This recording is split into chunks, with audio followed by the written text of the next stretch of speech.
लगा हुआ है लोगों का आने का और अपने इष्ट माननीय कांशीराम साहब को श्रद्धांजलि अर्पित करने का, बाबा साहब पे फूल चढ़ाने का और पूरे महापुरुषों बहुजन महापुरुषों को अपना नमन करने का काफी तांता लगा हुआ है। लोग आ रहे हैं, जा रहे हैं। मेरी समझ से 2500 हजार लोग अब तक यहाँ पर श्रद्धासुमन अर्पित कर चुके हैं और जा चुके हैं और लोग जत्थे जत्थे इधर आ रहे हैं। इसका बड़ा संदेशा है कि दिल्ली में अब बहुजन समाज पार्टी की बारी है और बहुजन समाज पार्टी ने दिल्ली में अंगड़ाई ले ली है और आने वाले दिनों में बहुजन समाज पार्टी एक बड़ी ताकत बनके वापस दिल्ली में आने वाली है। सर गया था जी और जिसकी हमारी पार्टी के मुखिया बहन कुमारी मायावती जी ने निंदा की है और हम सब पूरे बहुजन समाज के लोग इसकी घोर निंदा करते हैं और सरकार से मांग करते हैं कि बड़ी उचित कार्रवाई की जाए।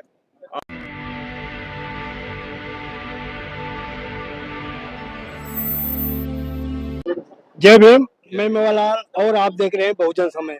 साथियों, आज मैं प्रेरणा स्थल बहुजन प्रेरणा केंद्र पर मैं आया हूँ गुरुद्वारा रकाब रोड पे। हमारे साथ राम जी गौतम सर हैं। ये जो जन सैलाब उभरा है दिल्ली में, कैसे देखते हैं सर? आप जो जन सैलाब उभरा है यहाँ पर प्रेरणा स्थल पे, कैसे देखते हैं सर? देखिए, आज 9 अक्टूबर माननीय कांशीराम साहब का परिनिर्वाण दिवस है और जिसको लेके दिल्ली में भी बहुजन प्रेरणा केंद्र में माननीय बहन जी के निर्देश में यहाँ पे खोला गया था और ये कहा गया था कि यहाँ पर माननीय कांशीराम साहब की अस्थियां हैं और यहाँ पर हम दिल्ली वाले लोग हैं आज आकर के माननीय साहब को श्रद्धासुमन अर्पित करने का काम करेंगे और उसी उपलक्ष्य में आज सुबह ये खोला गया है और भारी संख्या में मतलब अनएक्सपेक्टेड लोगों की संख्या दिल्ली में सुबह से तांता लग गया था जी और जिसकी हमारी पार्टी के मुखिया बहन कुमारी मायावती जी ने निंदा की है और हम सब पूरे बहुजन समाज के लोग इसकी घोर निंदा करते हैं और सरकार से मांग करते हैं कि बड़ी उचित कार्रवाई की जाए और इतनी बड़ी कार्रवाई होनी चाहिए कि समाज में और देश के अंदर नजीर बननी चाहिए कि आप सर्वोच्च पद पर बैठे व्यक्ति, जो राष्ट्रपति 3 ही पद होते हैं, राष्ट्रपति, चीफ जज ऑफ इंडिया और प्रधानमंत्री, इन पदों पर बैठे व्यक्ति जो होते हैं जब उस पद पर बैठ जाते हैं तो वो हमारे सबके पूरे देश के साथ पूरे देश विदेश में भी सम्मानित हो जाते हैं। हमारे लगा हुआ है लोगों का आने का और अपने इष्ट माननीय कांशीराम साहब को श्रद्धांजलि अर्पित करने का, बाबा साहब पे फूल चढ़ाने का और पूरे महापुरुषों बहुजन महापुरुषों को अपना नमन करने का काफी तांता लगा हुआ है। लोग आ रहे हैं, जा रहे हैं। मेरी समझ से 2500 हजार लोग अब तक यहाँ पर श्रद्धासुमन अर्पित कर चुके हैं और जा चुके हैं और लोग जत्थे जत्थे इधर आ रहे हैं। इसका बड़ा संदेशा है कि दिल्ली में अब बहुजन समाज पार्टी की बारी है और बहुजन समाज पार्टी ने दिल्ली में अंगड़ाई ले ली है और आने वाले दिनों में बहुजन समाज पार्टी एक बड़ी ताकत बनके वापस दिल्ली में आने वाली है। सर, अभी तो आप यहाँ पर देख रहे हैं कि यहाँ जन सैलाब उभरा। लखनऊ में भी खबर आ रही है कि वहाँ भी जन सैलाब उभरा है। तो क्या लग रहा है कि 2027 में बहुजन समाज पार्टी की हवा वहाँ पर बनेगी?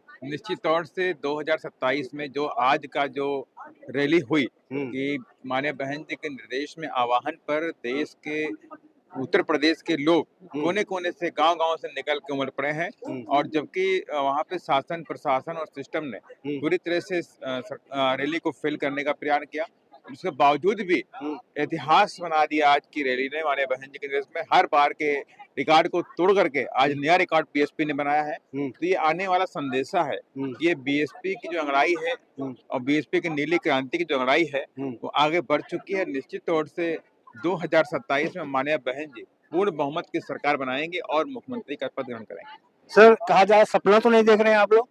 बिल्कुल सपने की बात तो जो कह रहे हैं जिस तरह की बात सपने वाली बात, उनको सपना देखना पड़ जाएगा 2027 के बाद। सर, आज की जो रैली है उसने संदेशा दे दिया है अपने तमाम विरोधियों को जो ये सोच रहे थे, कह रहे थे कि बीएसपी खत्म हो गई, बीएसपी नहीं है। आज उनको मालूम हो जाएगा कि बीएसपी क्या चीज है और माननीय बहन जी का कद और बहुजनों के दिलों में क्या है, आज आप सबको दिख गया है। सर, बाबुल मिश्राम कह रहे हैं कि ये रैली वैली से कुछ नहीं होने वाला है।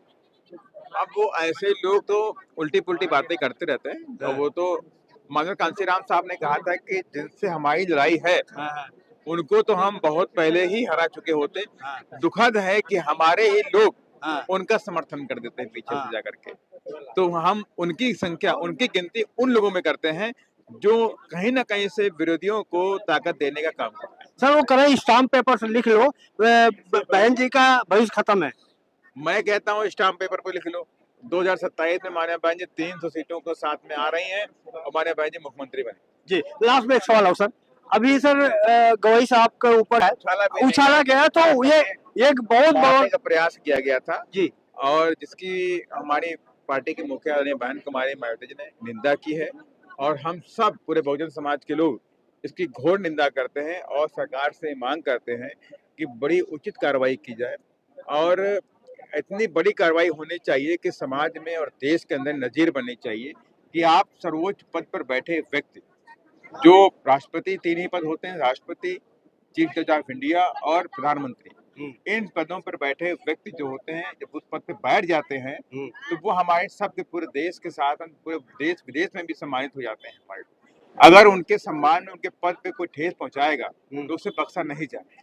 तो सरकार को आगे आना चाहिए और उसकी सीबीआई जांच करनी चाहिए, कौन लोग आखिर हैं, कौन से लोग कॉन्स्पिरेसी कर रहे थे, तो उनकी भी छानबीन करनी चाहिए और ऐसे लोगों पर बड़ी से बड़ी कार्रवाई करके उनको जेल में डाला जाए और कार्रवाई की जाए। सर गवई साहब तो माफ कर दिया सर। देखिए गवई साहब ने माफ कर दिया। मैं कहता हूँ किसी के घर में कत्ल हो जाए और परिवार के लोग वहां मुकदमा ना करें तो क्या हमारा सिस्टम क्या वो उसको माफ कर देगा? अपराध हुआ है तो पुलिस को एफआईआर करानी चाहिए, पुलिस को वहां पे कार्रवाई करनी चाहिए। सर जिसने दिखाला वो कह रहा है कि मैंने नहीं किया, वो परमात्मा ने किया, जो भी किया मेरी कोई गलती नहीं है। हाँ तो जब पुलिस कार्रवाई करेगी तो उसकी गलती पुलिस की नहीं होगी, वो परमात्मा कार्रवाई हो जाएगी। धन्यवाद सर। तो ये रामजी गौतम से कैसी लगी बातचीत प्रतिक्रिया में जरूर बताएं। मैं प्रेरणा स्तर पे आपको हूबहू दिखा रहा हूँ और जैसा सैलाब उमड़ा है कहना मतलब 2027 में बसपा फिर से आ रही है। कैसा लगा बातचीत प्रतिक्रिया में जरूर बताएं। मैं मेवालाल, बहुजन समाज, दिल्ली।